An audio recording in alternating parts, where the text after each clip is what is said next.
कोरा।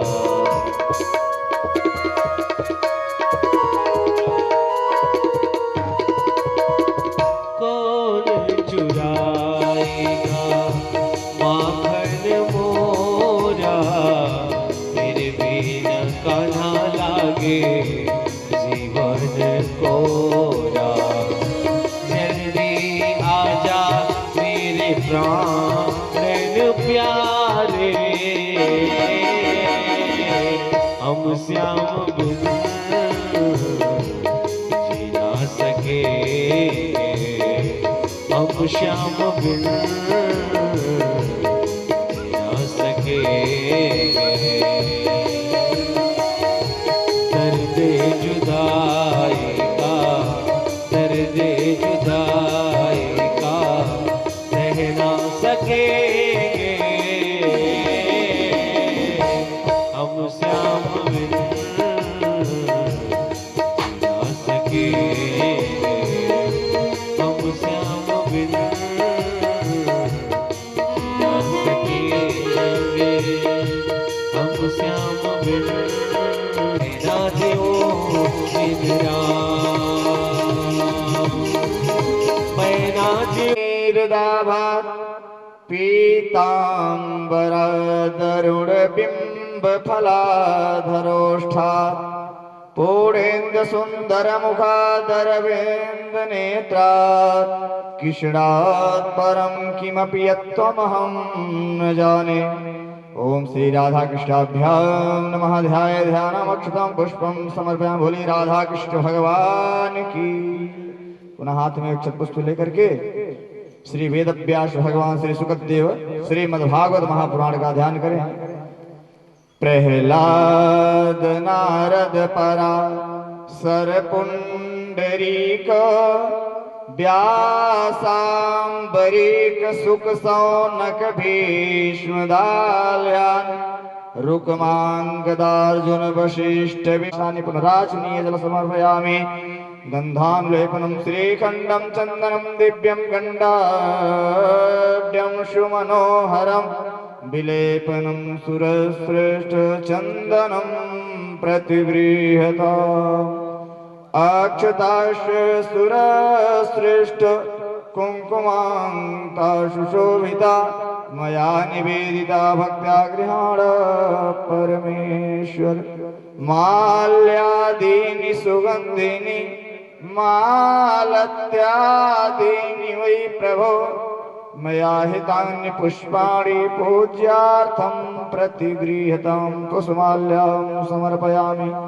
हरिः ओम ओखधीः प्रतिमोदध्वं पुष्पवतीः प्रसूवरीः यस्वायुषवीरुधा पार्श्वा पुष्पमाल्यां समर्पयामि।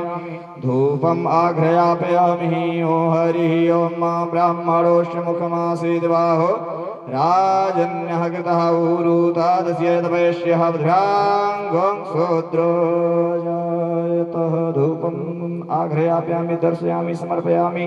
नैवेद्यं निवेदयामि।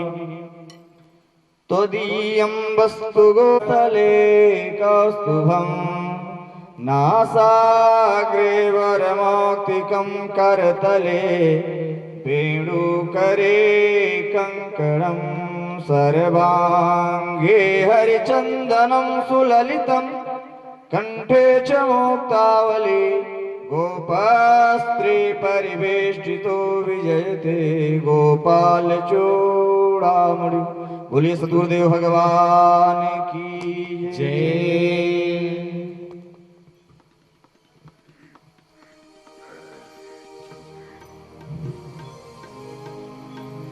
परमादरणीय श्री श्री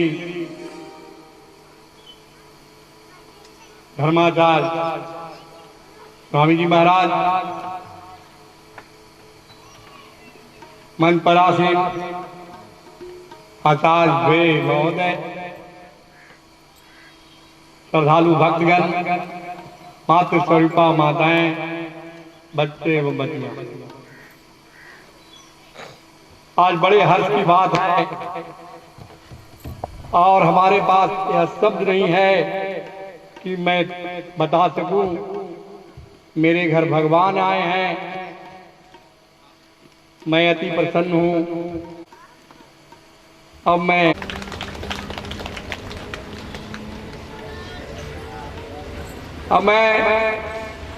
भारतेंद्र कुमार जी से आग्रह करूंगा मंच पर आए।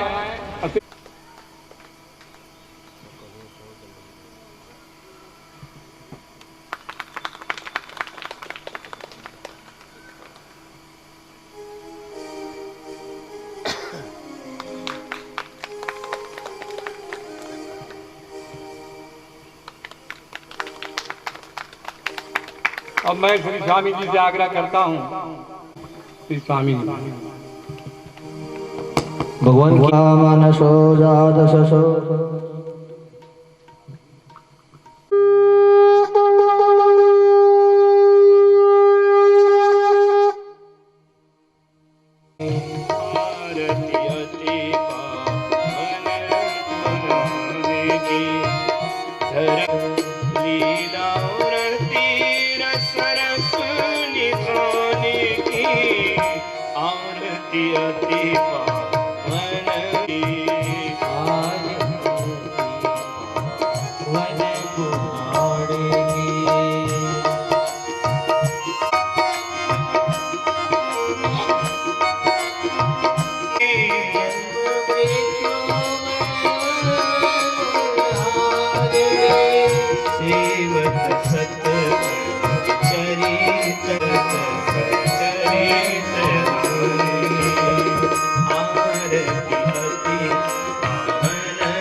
आरर्तिक्यं समर्पयामि जलेन शीतलीकरणं हस्तो प्रक्षालनम्।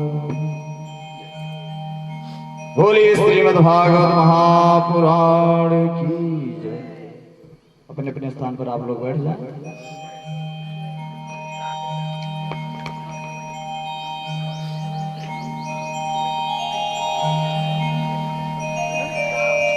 रघुपति प्रिय भक्तं वातयातं नमामि।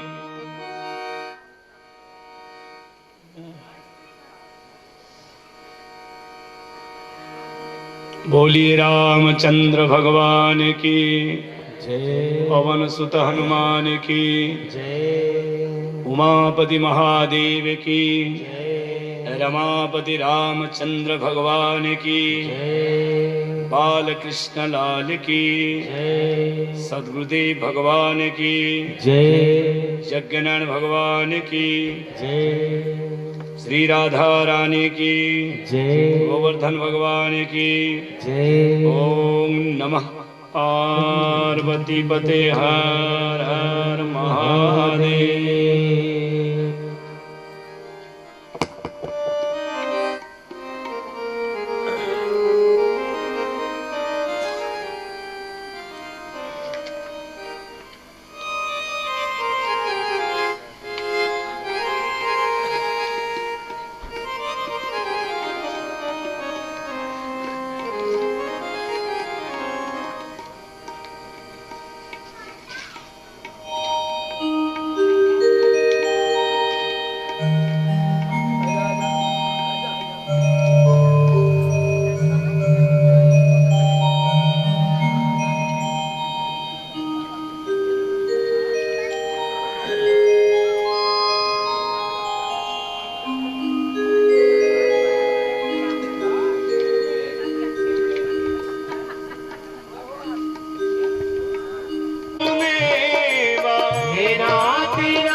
हरे कृष्ण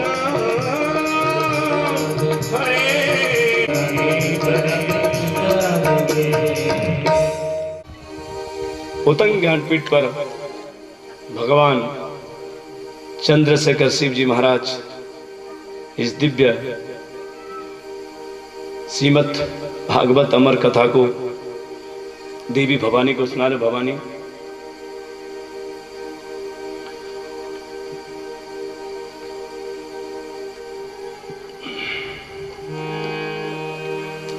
के कामस्तु वासुदेवांसो दग्धः प्राक् रुद्रमन्युना देवपपते भूयस्तमेव प्रत्यपद्यत। संसार में, समाज में जो जितना ज्यादा प्रगति करता है, आगे बढ़ता है, उसके साथ उतने शत्रु भी बढ़ते जाते हैं। ऊंचाई पर उठेगा तो उसके सामने शत्रु भी होंगे।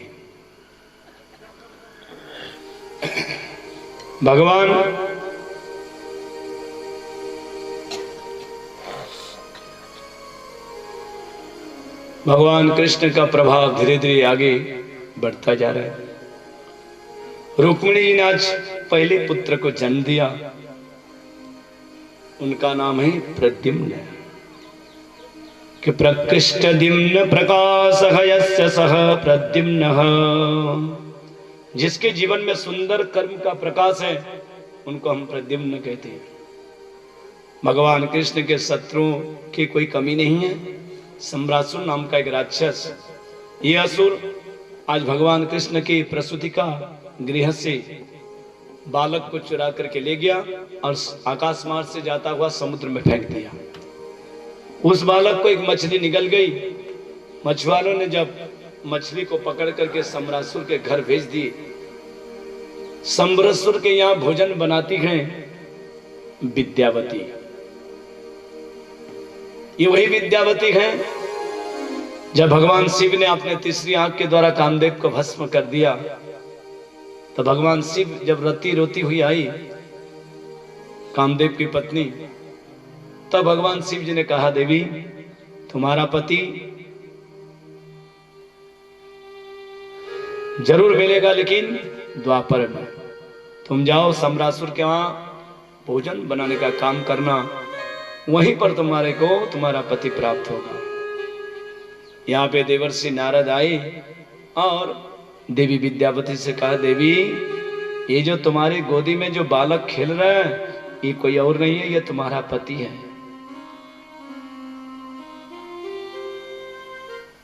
अब यहाँ पे प्रद्युम्न जी की बड़े होकर सम्रासुर का वध किया, पत्नी को लेकर के इसी द्वारिका आए। तब तक भगवान के 16,108 विवाह हो चुके थे। भगवान के 16,108 तो विवाह होने के बाद वो तो सबके पति है, सबके स्वामी अंतर्यामी हैं।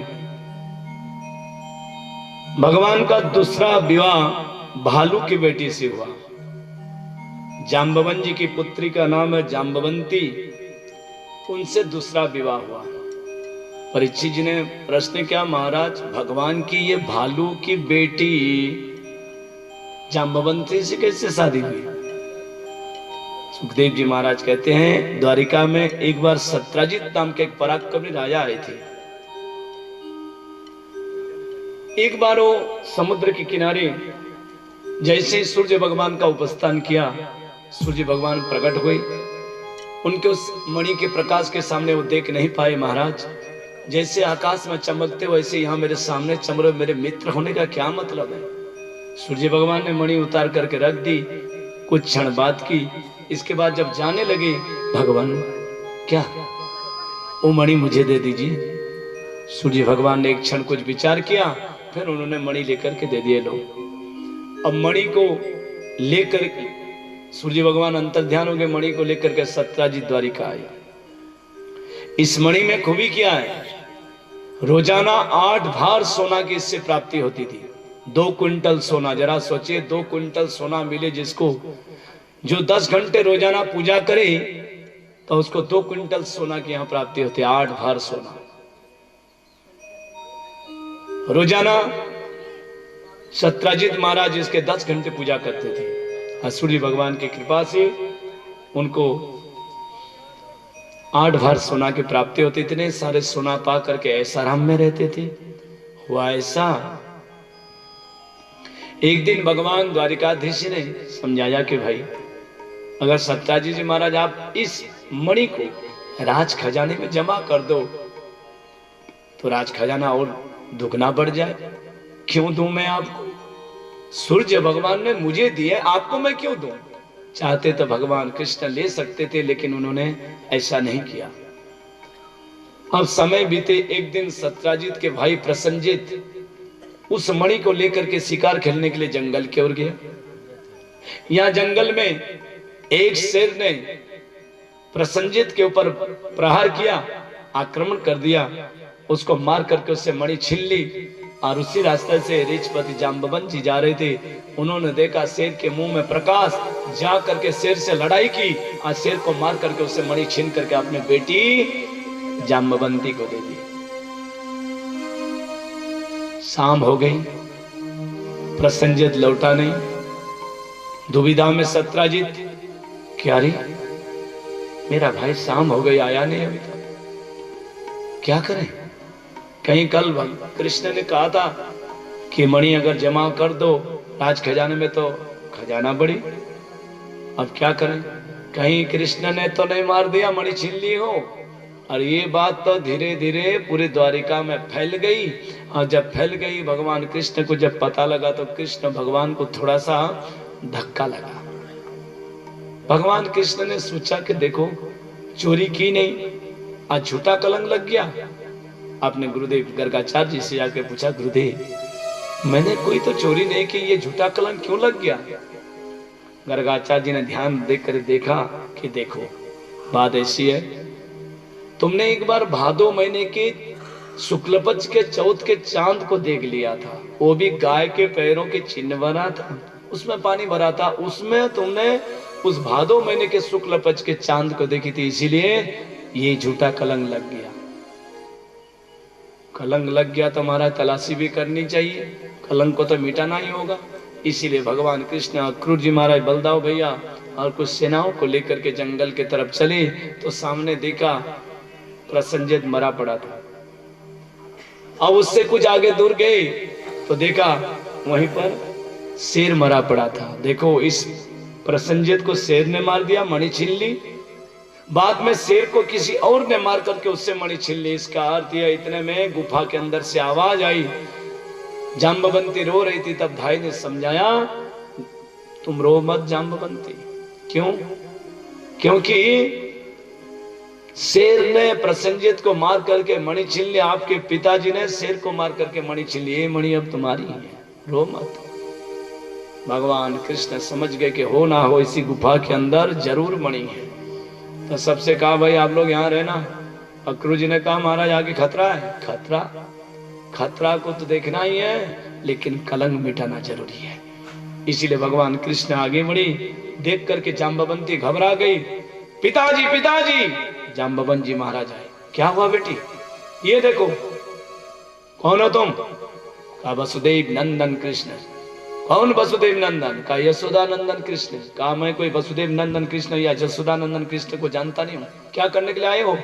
इस मणि को लेने के लिए। तो ये मणि को तो मैंने शेर को मार करके पाई है, पर ये शेर की मणि नहीं थी। तो सत्यजित के भाई प्रसन्नजित उस मणि को लेकर के आया था शिकार खेलने के लिए, शेर ने उसको मार करके छीन ली और आपने शेर को मार करके छीन ली। वास्तविक तो इस मणि के जो मालिक है तो सत्यजित है, सूर्य भगवान ने उनको मणि दी थी। फिर ये आपको किसने अधिकार दिया कि आप इस मणि को रखोगे? तो क्या युद्ध करोगे? बिल्कुल, मैं अपने लक्ष्य से कभी भी डगमगाता नहीं हूं। तो तैयार हो जा मरने के लिए। तो भगवान कृष्ण और जाम्बवंत में घमासान लड़ाई चली, 21 दिन तक लड़ाई चलती रही। अंत में जब बल शिथिल हो गया तो यहाँ पे जमीन पर गिर पड़े जाम्बवंत जी, चरणों में गिर पड़े, महाराज आपने मुझे हरा भी दिया और गिरा भी दिया। ये संसार में कोई ऐसा वीर नहीं है जो मुझे हरा सके, केवल राम ही है जो मुझे हरा सकता। आपने तो मुझे हरा भी दिया, गिरा भी दिया। कौन है आप? भगवान कृष्ण ने कहा मैं वही वासुदेव कृष्ण हूं। भगवान इन दृष्टि में तो केवल राम ही दिखते हैं और कोई नहीं राम के सिवा, और मैं किसी को देखना ही नहीं चाहता। अगर आप उसी राम स्वरूप में अगर मुझे दर्शन दे दे तो मैं कृतार्थ हो जाऊंगा। भगवान वासुदेव ने यहाँ पे कृष्ण भगवान ने राम स्वरूप में धनुष बाण लेकर के अपना स्वरूप का दर्शन कराया। हे जाम्बवंत, आपने बड़ी तपस्या की, एक वर मांगो। भगवान मुझे ऐसा वर चाहिए जो मेरी बेटी जाम्बवंती का वर्ण कर सके। आपके सिवा ऐसा योग्य वर कहां मिलेगा? इसलिए महाराज मेरी बेटी का वर्ण करें। भगवान यहाँ जाम्बवंती के हाथ को जाम्बवंत जी ने भगवान कृष्ण के हाथ में सौंप दी और मणि भी सौंप दी। मणि को लेकर के जाम्बवंती को लेकर के सत्याजित के पास आए और कहा सत्याजित लो ये तुम अपनी मणि को संभालो।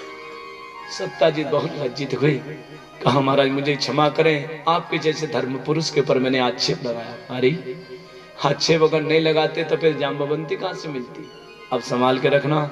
भगवान तो चले गए, लेकिन सत्याजित को थोड़ा धक्का लगा कि इतने बड़ा मैंने झूठा कलंक लगा दिया, ये बहुत बड़ा पाप है। इन पापों के कैसे प्रायश्चित करूं? मैं अपने बेटी सत्यभामा के हाथ को अगर कृष्ण के हाथ में सौंप दूं तो प्रायश्चित हो सकता है। तो अपने बेटी सत्यभामा के हाथ को भगवान कृष्ण के हाथ में सौंप दिया। अब हुआ ऐसा, सतधन्वा, कृतवर्मा और अक्रूर जी तीनों इकट्ठे हुए। अक्रूर जी ने कहा देखो ये सत्याजित जिसके पास मणि है, आज उसने अपने बेटी के हाथ को कृष्ण के हाथ में सौंप दी। भाई ये तो अच्छा नहीं कर रहा है, कुछ करो इसके लिए। क्या किया जाए? सतधन्वा ने कहा मैं कुछ करता हूं। सतधन्वा नंगी तलवार लेकर के चल पड़ा। सत्याजित सो रहे थे। सत्यभामा ने समझाया कि आप ऐसा मत करें, लेकिन वो माना नहीं। तलवार से सत्याजित के सर को काट दिया। मणि लेकर के भगा यहां से।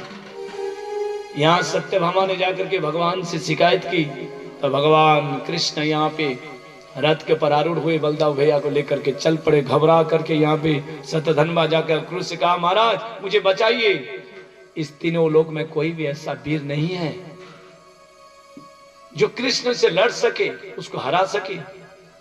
अब क्या होगा? कम से कम ये मणि तो आप रख लीजिए। मणि को मैं रख लूंगा, लेकिन एक शर्त पर आप किसी को ये नहीं बताओगे कि मणि अक्रूर जी के पास है। मंजूर है। मणि दे करके वो घोड़ा के ऊपर सवार करके चले। 400 योजन तक दौड़ करके गए। घोड़ा थक गया था। भगवान कृष्ण पीछे पीछे घोड़े से उतर करके जैसे ही आगे दौड़े पैदल, घोड़ा तो गिर गया, मर गया। भगवान कृष्ण फुर्ती से रथ के ऊपर से आकर के सुदर्शन चक्र के द्वारा उसके सर को काट दिया।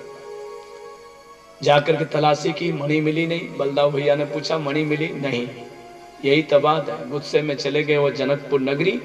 जनक जी महाराज ने चरणों की सेवा की, बिठाए। उसी समय आकर के दुर्योधन ने बलदाव भैया से गदा विद्या सीखी। अब हुआ ऐसा कि जब से अक्रूर जी महाराज गए तब से अकाल पड़ने लगा। बरसात हो नहीं रही है, अकाल पड़ रहा है, क्या किया जाए? तब यहाँ पे सभी द्वारिकावासी भगवान कृष्ण से कहा महाराज देखिए, एक बार ऐसे ही अकाल काशी में पड़ा तो उस अकाल को दूर करने के लिए अक्रूर जी के पिताजी को जब लाया गया तो उनके पैर पड़ने से अकाल दूर हुआ। तो क्यों ना अक्रूर जी को बुलाया जाए। तो भगवान कृष्ण तो जानते थे, लेकिन लोक संबत को देख करके उन्होंने कहा ठीक है, अक्रूर जी को मना करके ले आए। अक्रूर जी के आने से पुनः बरसात होने लगी, अकाल दूर हुआ। एक दिन सभा मध्य में सभी बैठे थे, भगवान कृष्ण बैठे थे, अक्रूर जी बैठे थे। तो भगवान कृष्ण ने अक्रूर जी की तरफ देख करके कहा अक्रूर जी मुझे पता है आपके पास ही ओ मणि है, इससे पहले कि मेरा क्रोध फूट पड़े आप मणि निकाल करके दे दो। तो जो कपड़े में मणि लपेट करके रखे थे उस मणि को निकाल करके भगवान कृष्ण को दे दिए। लीजिए भगवान। मणि को लेकर के भगवान ने सबको दिखाया, देखो मैंने चोरी नहीं की थी, मणि तो अक्रूर के पास थी। सभी देखिए प्रसन्न हुए, भगवान कृष्ण निष्कलंक हो गए। भगवान कृष्ण ने यहाँ पे दंड स्वरूप में, अक्रूर जी आपने इस मणि की चोरी ही की थी, इसीलिए आपको दंड यह है कि रोजाना आप इसके 10 घंटा सेवा करोगे, जो धन प्राप्त होगा सब राज खजाने में जमा करोगे। आगे भगवान कृष्ण का विवाह। एक बार अर्जुन कृष्ण को लेकर के आगे बढ़ी, तो जमुना के तट पर जब पहुंचे तो वहां पे एक सांवली सलोनी एक नारी को देखा, और वो घोर तपस्या में बैठी हुई थी। वो स्त्री जाकर के पूछा, देवी आप कौन हो? ये नितान निर्जन वन में क्यों तपस्या कर रही हो? अकेली क्यों बैठी हो? स्त्री ने जवाब दिया, मैं सूर्य पुत्री हूं, कालिंदी यमराज की बहन हूं, मेरा नाम जमुना है। तो कहा कि अहम देवस्य सवितुर्दुहितापतिमिच्छति विष्णुं वरेण्यं वरदं तपः परमास्थिता। मैं भगवान कृष्ण को पति के स्वरूप में वर्ण करने के लिए ही ये तपस्या कर रही हूँ। वो तो मेरे रथ पर बैठे हैं। तो यहाँ पे अर्जुन ने लेकर के भगवान कृष्ण के हाथ को जमुना जी के हाथ में रख दिया और मंत्र पढ़कर यहाँ पे विवाह संपन्न हुआ। आगे बिंद और अरविंद नाम के दो राजा, दोनों भाई हैं, दोनों के परम लाडली बहन नाम है मित्रविंदा। भगवान कृष्ण का विवाह मित्रविंदा से, पांचवा विवाह मित्रविंदा से हुआ। नग्नजित नाम के एक राजा हैं, उनके वहां 7 बैल है, बड़े सयाने के और बहुत पराक्रमी और बुद्धिमान भी है। राजा ने सोचा जो भी ये 7 बैलों के नाग में एक साथ नकेल डाल देगा, मैं अपने बेटी के हाथ को उसको दे दूंगा। भगवान कृष्ण ने ऐसा किया तो नग्नजिति से उनका विवाह संपन्न हुआ। एक राजाति देवी नाम के पराक्रमी स्त्री के राज संभालती है। स्वयं राजाति देवी की पुत्री का नाम है भद्रा, यानी 7वां विवाह भद्रा के साथ हुआ। मद्र देश के राजा बेटिया का नाम है लक्ष्मणा, 8वां विवाह भगवान कृष्ण के साथ यानी लक्ष्मणा के साथ विवाह हुआ। एक पराक्रमी राजा है भौमासुर, भूमि से उत्पन्न हुआ है। ये भौमासुर बल का दुरुपयोग कर रहा है। ये क्या करता है, राज्यों में जाकर के आक्रमण करता और बड़े बड़े राजघरानों से जो राजकुमारियां उनको हरण करके ले आता। मन में संकल्प कर लिया कि जब ये राजकुमारियां 20,000 हो जाएंगे तब इन सब के साथ मैं शादी कर लूंगा। 16,100 राजकुमारियों को उसने बंदी बनाया। भगवान के पास सूचना गई, देवताओं ने कहा कि महाराज देव माता अदिति के इसने कुंडल भी चुराया है और वरुण के छत्र को भी चुराया है। तो भगवान कृष्ण ने सत्यभामा को लेकर के, सत्यभामा सारथी है और भगवान कृष्ण चल पड़े। घमासान लड़ाई चली भौमासुर के साथ। बाद में भगवान ने सुदर्शन चक्र के द्वारा उसे सर को काट दिया। अब उसको मुक्ति दी। भगवान कारागार में आकर के देखते हैं सब बंदी 16,108। अब जरा सोचो, इनसे कौन राजा शादी करेगा, कौन राजकुमार शादी करेगा? क्यों? क्योंकि ये बंधक रूप में रही है भौमासुर के वहां। अब तो इनके लिए 2 ही रास्ते हैं, 2 मार्ग हैं। या तो सभी कुआं में गिर करके आत्महत्या कर ले, या तो गलत रास्ता चुन ले। भगवान ने सोचा अगर आप लोगों के मन में अन्यथा विचार नहीं है तो मैं आप सबको पत्नी के स्वरूप में स्वीकार करता हूं। तो भगवान ने 16,100 राजकुमारियों के संग एक मुहूर्त में विवाह कर लिया। अगर भगवान ऐसे नहीं करते परीक्षित, तो जरा सोचो समाज में कितनी बड़ी विकृति फैल जाती। वो राजकुमारियां भी आज धन्य हो गई भगवान कृष्ण के पत्नी स्वरूप में। अब भगवान ने उनको मानवीय जीवन जीने के लिए आशीर्वाद दिया और यहाँ पे भगवान द्वारिका में आ गए। बहुत सुंदर परिवार है।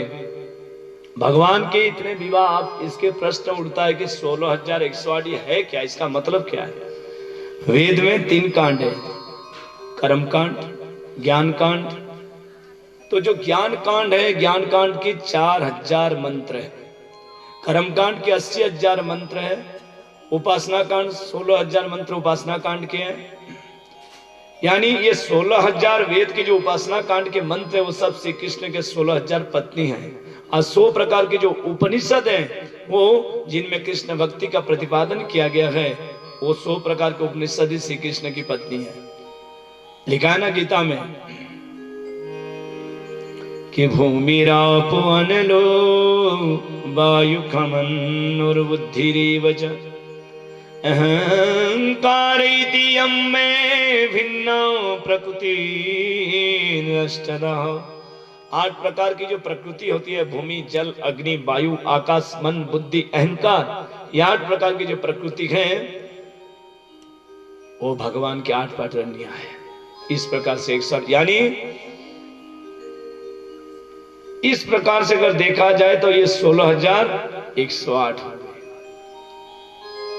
अगर देखा जाए तो यहाँ पे भगवान कृष्ण का परिवार बड़ा दिव्य परिवार, सभी महारानियों में बड़ा प्रेम है वो आपस में। रुक्मिणी जी के भी 4-5 पुत्र हैं, पर ये देखा कि सत्यभामा है और भी जितने भी महारानियां हैं, वो तो कभी कोई रूठ जाए, कोई सत्यभामा तो बार बार रूठती थी। क्यों? क्योंकि 8-8 क्विंटल सोना देने वाली वो मणि लेकर के आई है, रूठना स्वाभाविक था। बार बार भगवान मनाते, लेकिन एक रुक्मिणी जी ऐसी थी जो कभी नाराज होती ही नहीं थी। भगवान ने कभी उसके मुखारविंद में क्रोध देखा ही नहीं। मंत्री से लेकर के संतरी तक सभी उसके गुणगान करते कि हमारी जो मालकिन, बड़ी मालकिन है, सबसे अच्छी है। मालकिन मिले तो ऐसी मालकिन मिली। भगवान कृष्ण ने देखा कि मैंने कभी भी रुक्मिणी के मुखारविंद में क्रोध नहीं देखा। कुछ ऐसा करूं, अटपटी बात करूं जिससे क्रोध आ जाए। तो भगवान ने आज उदासी बनकर कैसे बैठ गए। तो रुक्मिणी जी ने आकर के प्रणाम किया, महाराज आज बहुत उदास है, आज क्या बात है? नहीं कोई बात नहीं है। नहीं कुछ जरूर, आप मेरे से कुछ अपराध हुआ हो, कुछ भूल हो गई हो, गलती हुई हो, इसीलिए आप शायद नाराज है, उदास है। देवी एक गलती हो तो बताएं। आपने एक गलती नहीं, कितनी बार गलती कर चुकी है, अब कौन सी गलती को आपके सामने बताएं? अरे आप बताएं तो कौन सी गलती हुई? तो भगवान ने कहा सुनो,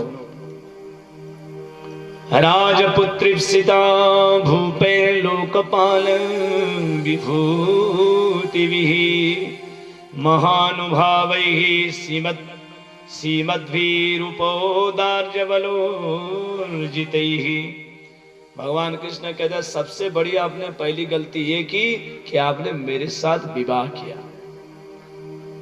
इतने सुंदर सुंदर राजकुमार आए थे देवी, उनके साथ आप शादी कर लेती। मेरे जैसे ग्वारिया से शादी करने से आपको मिला क्या? बताओ। भगवान ने देखा, कुछ बोली नहीं हो, गंभीर रही। आप जरा सोचिए, 20 साल हो गए शादी हुई, 4 पुत्र करीब हैं, लेकिन आज भगवान कृष्ण ऐसी बात छेड़ रहे हैं जिसको कोई भी आजकल की अगर स्त्री सुने तो लड़ाई कर ले। तब भगवान कृष्ण ने सोचा कि शायद आप देवी ये कहोगे नहीं, आप वीर हो, इसीलिए मैंने आपसे शादी कर ली। तब राजव्य विव्यतः सुब्रहु समुद्रम शरणम गतान वलवद्विहि कृतदेशान प्रायस्त नृपासनान। यानी मेरा जैसा कौन डरपोक होगा जो जाकर के समुद्र के शरण में रहता है, समुद्र के बीच में मैं वास करता हूं, ऐसा डरपोक व्यक्ति से आपने शादी की। देवी आपको क्या मिला? तो आप कहोगे नहीं महाराज, शादी तो आप तो नहीं करती, लेकिन आप देवकी नंदन हो इसीलिए मैंने शादी की।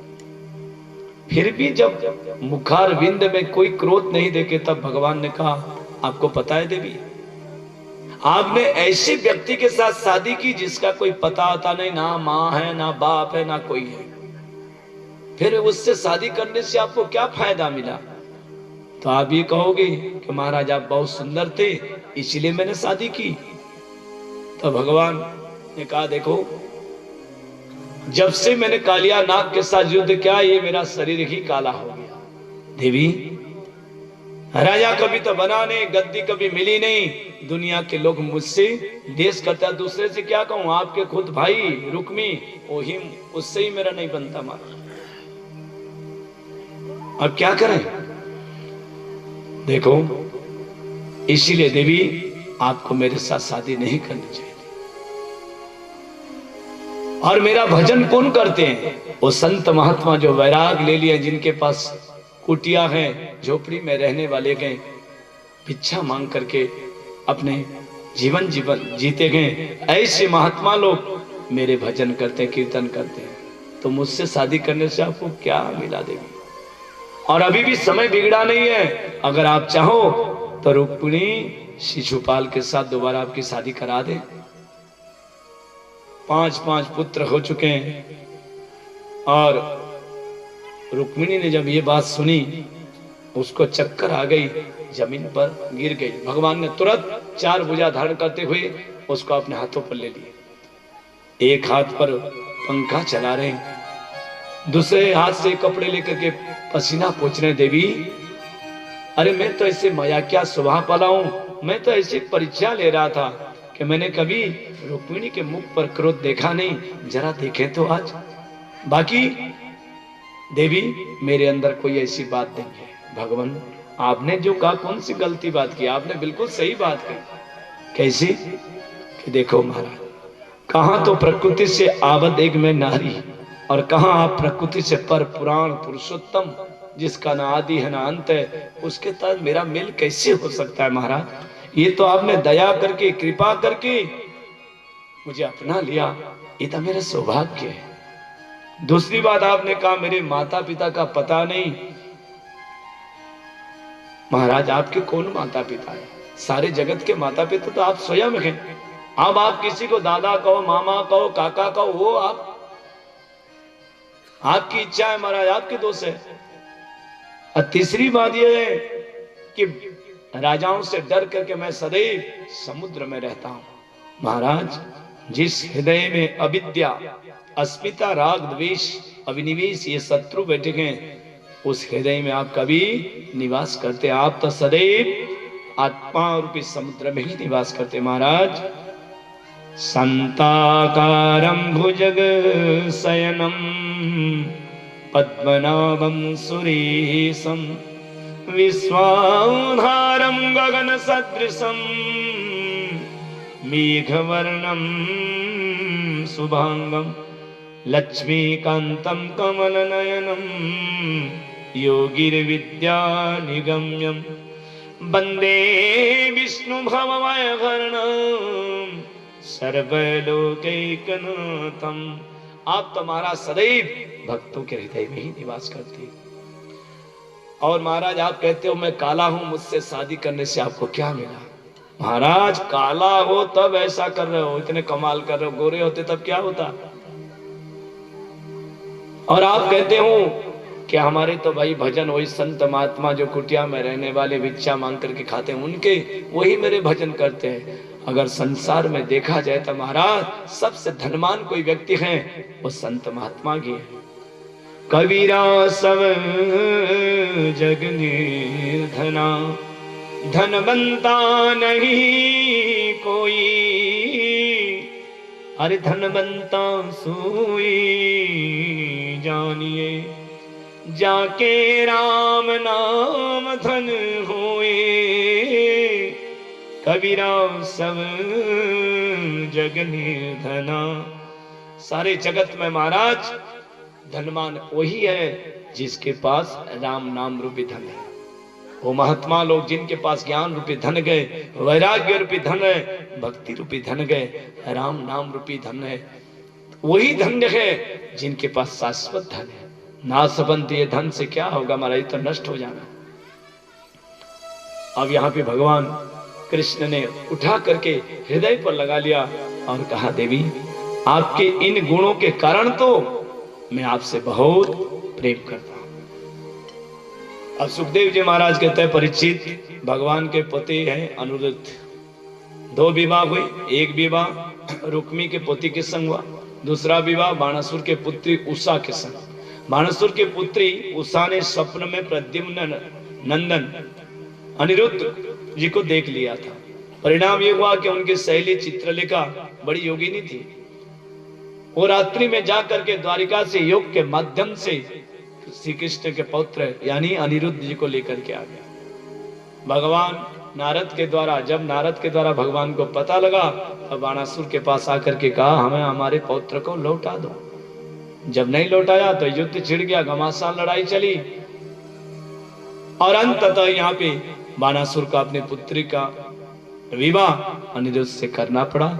यहाँ वापस द्वारिकाधीश भगवान द्वारिका पहुंचे। सुखदेव जी महाराज कहते हैं, एक बड़ी विचित्र बात कहता हूं, सुनो। भगवान कृष्ण के जो पुत्र हैं उनकी उम्र कितनी है? 50 वर्ष। उनके जो पौत्र हैं उनकी उम्र कितनी है? 25 वर्ष। और भगवान कृष्ण की उम्र कितनी है? 15 वर्ष। जरा सोचिए, बेटा 50 साल, पौत्र जो है 25 साल, और बाप दादा बाबा जो कितनी उम्र के हैं? 15 साल के। तो आप प्रश्न करो कि भगवान 15 साल के? हाँ, वो सदैव 15 साल, उनके पास काल व्याप्ता ही नहीं है। भगवान राम 13,000 वर्ष तक शासन किया, लेकिन वो सदैव 15 साल के ही लगते थे। सभी हर समय वो 15 साल के लगते थे, क्योंकि परमात्मा के ऊपर काल का प्रभाव पड़ता ही नहीं है, तभी तो परमात्मा। इसीलिए भगवान कृष्ण की इस लीला को तो देख देख करके कभी कभी रुक्मिणी आदि चक्कर खा जाती थी। क्यों? क्योंकि कभी कभी वो प्रद्युम्न आदि 50 साल, अब वो आए, आकर के जब प्रणाम कर चक्कर में पड़ जाती थी। तब उनको समझाए कि भाई देख करके, क्योंकि भाई भगवान कृष्ण के जब उनके बाबा है तो उनकी उम्र होनी चाहिए 50 साल के, लेकिन नहीं, वो 15 साल के। इसी का फायदा उठाया एक व्यक्ति, पुंडरीक। पुंडरीक जो है, एक बार अपने मंत्री काशी नरेश से कहा, सुना है कि कृष्ण को सब भगवान मानते हैं? हाँ महाराज। उसके हाथ में सुदर्शन चक्र है? हाँ। सुना है 4 भुजाएं? हाँ। अच्छा काशी नरेश, अगर मैं भी 4 भुजा लगा लूं, हाँ, और एक सुदर्शन चक्र ले लूं, तो क्या मुझे लोग भगवान मानेंगे? जरूर मानेंगे महाराज, क्यों नहीं मानेंगे। तो उसने 4 भुजा बना ली लकड़ी की, लकड़ी के चक्र बना दिया, उसमें मोटर फिट कर दी और बैठ गया। सबसे कहा, मैं ही भगवान हूं। कस्तूरी को घिस करके शरीर पर लगा दिया, काला सा हो गया थोड़ा, मैं ही कृष्ण हूं, मेरी पूजा करो। भगवान को जब पता लगा, भगवान के पास चिट्ठी लिखी कि मैं ही भगवान हूं, तब भगवान ने यहाँ पे कहा, अच्छा। यहाँ पे भगवान बलदाऊ भैया को लेकर के उसके साथ घमासान लड़ाई चली, अंततः सुदर्शन चक्र के द्वारा उसका उद्धार किया। सुखदेव जी महाराज कहते हैं, भगवान बनने में फायदा नहीं है, भगवान के सेवक बनने में फायदा है। भगवान बनने में कभी फायदा नहीं है। नारद जी प्रभु की लीलाओं को दर्शन करने आए। 16,108 भवन है। देख रहे नारद जी भगवान की लीला को। जब भगवान अंदर जाते महलों में तो 16,108 कृष्ण बन करके जाते, बाहर निकलते तो एक होकर के निकलते। इनकी इस लीला को देखकर नारद जी महाराज सोचने लगे, महाराज आपकी लीला तो आप ही समझ सकते हैं, पर महाराज आजकल पांडवों ने एक नई राजधानी बनाई है, हाँ, इंद्रप्रस्थ, और वो एक बहुत बड़ा राजसूय यज्ञ का आयोजन रख रहे हैं। उन्होंने कहा है कि भगवान कृष्ण को उसमें पूर्णतः निमंत्रण मुख्य अतिथि के स्वरूप में। भगवान ने कहा मैं जरूर आऊंगा। और यहाँ पे एक गया से, आपके यही गया, इसी गया से एक दूत गया और कहा, महाराज मैं मगध नरेश के वहां से आया हूं। वह ऐसा कि जरासंध जो है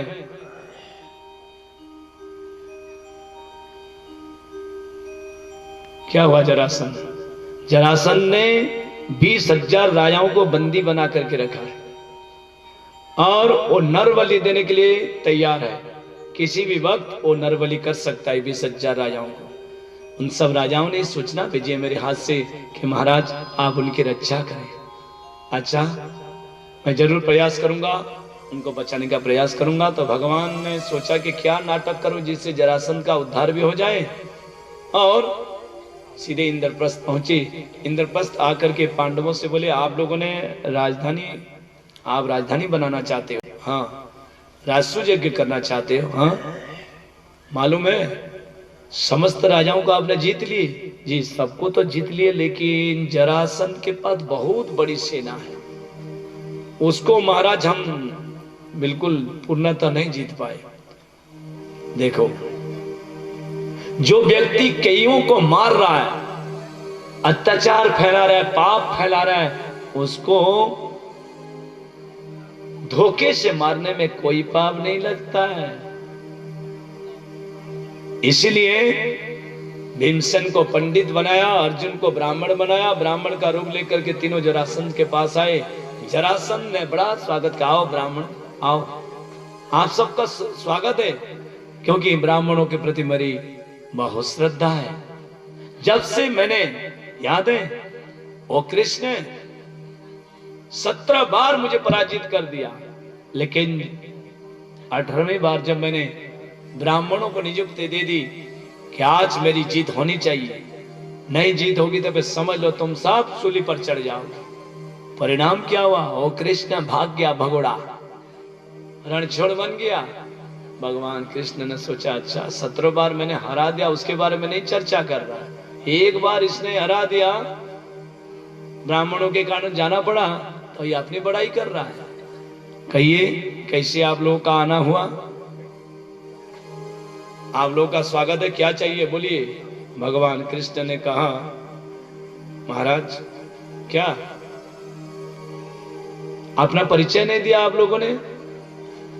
शायद पहचानते होंगे, भगवान के तो हंसी से ही पहचान हो जाती है। जरासंध ने देखा, महाराज सुनिए सुनिए, आपकी आवाज से, हंसी से ऐसे लग रहा है जैसे कि मैंने कभी आपको देखा है। हाँ महाराज, आपके यहाँ तो हजारों ब्राह्मण आते जाते रोजाना, दान दक्षिणा, हो सकता है कभी आए हो। अच्छा चलो ये सब छोड़िए, आप लोग क्या मांगना चाहते हैं मांगिए। कहा, महाराज युद्धम न देगी राजेंद्र द्वंद्वसो यदि मन्यसे युद्धाथिनो वयं प्राप्ता राजन्यान्य कंचिणः युद्धम न देगी राजेंद्र। भगवान यदि देना चाहते हैं तो हम तीनों में से किसी को चुन लीजिए, आपके साथ द्वंद्व युद्ध करना चाहते हैं। युद्ध ब्राह्मण होकर के युद्ध करोगे, पंडित होकर के? हम ब्राह्मण पंडित नहीं है महाराज। तो कपटी लोग मेरे साथ कपट करके 3 वचन लिवा लिया, बताओ। ठीक है, युद्ध तो तुमसे मैं करूंगा, लेकिन पहले अपना परिचय तो दो। का ये मेरे दाहिने तरफ जो खड़े हैं इनका नाम है भीमसेन, बाएं तरफ जो खड़े हैं ये हैं अर्जुन। ओ पांडव भाई हैं, तुम कौन हो? भगवान ने कहा, इनके मामा का बेटा हूं, आपके पुराना शत्रु कृष्ण शायद आप जानते होंगे। आप जरासंध ने सोचा बड़ा चालाक है, पहले भी 17 बार हरा चुका है, कहीं अब इसके साथ द्वंद्व युद्ध ले लो फिर हरा दे, बड़ी बेइज्जती होगी। इसलिए कहा, तुम तो भगोड़ा हो, रण छोड़ो, भाग गए, तुमसे तो लड़ना ही नहीं है। ये अर्जुन है, ये तो दुबला पतला, इससे लड़ने से क्या फर्क। भीम के तरफ देखा, हाँ ये थोड़ा सा मोटा है, इसी के साथ ठीक रहेगा। भीम जी तो फूल गए। भगवान कृष्ण ने अर्जुन के तरफ देख कर कहा, देखो भैया जी तो फूल रहे हैं। अब यहाँ पे दोनों में द्वंद्व युद्ध प्रारंभ हुआ। कई दिन युद्ध करते करते दिन भर युद्ध होता। यहाँ तो भीम जी थक गए। भीम जी कृष्ण भगवान ने कहा, मैं लड़ते लड़ते थक गया, लेकिन पता नहीं इसने क्या खा रखा है कि इसको मैं हरा ही नहीं पा रहा हूं। इसका बल जो है शिथिल ही नहीं हो रहा है। महाराज मैं तो भाग जाऊंगा। भगवान ने कहा, ऐसा करना उचित नहीं है। क्षत्रिय योद्धा को कभी भी युद्ध मैदान को छोड़ना नहीं चाहिए। जाओ ललकारो। फिर ललकारा, तो भगवान ने इशारा किया, एक तिनका को ऐसे चीर करके उल्टा रख दिया, फेंक दो। उसी समय समझ गए भीम जी महाराज और उसको ऐसे चीर करके उल्टा विपरीत दिशा में फेंक दिया, फटफड़ाता रहा, मर गया। जरासंध का उद्धार किया। उसके यहाँ पे उसके पुत्र को राजगद्दी पर बिठा करके भगवान बहुत सा धन लेकर के आए, इंद्रप्रस्थ में आकर के राजसूय यज्ञ का शुभारंभ किया। देखो कोई भी यज्ञ करते हैं, यज्ञ में कुछ ना कुछ कर्म होना चाहिए, सेवा लेनी चाहिए। भगवान कृष्ण कहते हैं देखो यज्ञ में भाई दान का जो भंडारा है वो बहुत महत्वपूर्ण काम है, इसलिए दान का जो भंडारा है उसके कार्यभार में दुर्योधन और कर्ण को सौंप रहा। हे महाराज ये तो ऐसे ही पांडवों के दुश्मन है, ये सब लुटा देगा। लुटाएगा, जितने यज्ञ में दान करोगे जितने लुटाएगा उतने बढ़ेगा। और ये कर्ण के पास हस्तरेखा एक ऐसी रेखा है कि ये जितने लुटाएगा उतना उसका 4 गुना 10 गुना बढ़ेगा। अब यज्ञ में दूसरा काम है भंडार, भोजन भंडार। भोजन भंडार का काम भीमसेन को सौंपा। क्यों? क्योंकि ज्यादा जो खाता है वही ज्यादा खिला सकता है। जो एक आधी रोटी चबाता है तो क्या खिलाएगा, आधी वो पाव रोटी देगा, वो क्या खिलाएगा, पहले से मर जाएगा। इसीलिए भीम को दिया कि ये खाने वाला व्यक्ति सबको पेट भर करके खिलाएगा। अब यहाँ पे भोजन पिरसने की जो कला है ये बहुत बड़ी कला है। हमारे संत महात्माओं में जो भंडारा होता है, आप कभी गए होंगे, देखे होंगे, हजारों महात्मा बैठे, आप लोग ऐसे पिरोस नहीं पाओगे। महाप्रसाद चावल ले रखे हैं, ऊपर से फेंक रहा है, संभल के ना रहो तो मुंह में जैसे नहीं। तो महात्मा लोग भी इतने सतर्क लोग बैठते हैं, उनको पता है चावल कहाँ है, सीधे थाली में जाकर के चावल गिरता है। देखिए रोटी ऐसे फेंकता चला जा रहा है, लेकिन बिल्कुल ठीक जगह पर ही रोटी गिरती है। ये कला है। मैंने देखा कई जगह पर भंडारे में कभी भोजन कमी, कहीं सब्जी कमी, कहीं खीर की कमी हो जाती है, लेकिन महात्मा इतने तरीके से 3 बार पिरोसते हैं, ज्यादा नहीं पिरोसते, 3 ही बार, लेकिन 3 बार में पेट भर जाता है। वो दोबारा कहेगा नहीं कि हमको और चाहिए। पिरोसने की एक कला है, तो उस प्रकार से पिरोसने का जो काम है वो द्रौपदी को दिया। द्रौपदी पिरोसने में बहुत निपुण है। अब यहाँ पे भगवान ने कहा भाई सबको कुछ ना कुछ सेवा मिली, अब मैं भी कुछ सेवा इस यज्ञ में लेना चाहता हूँ। तो इस यज्ञ में जितने लोग आएंगे उन सब के चरण धोने का काम मैं करूंगा। कृष्ण पादावनी जने जगत के प्रतिपालक सृष्टिकर्ता आज इस यज्ञ में चरण सेवा ली। भगवान है लेकिन चरणों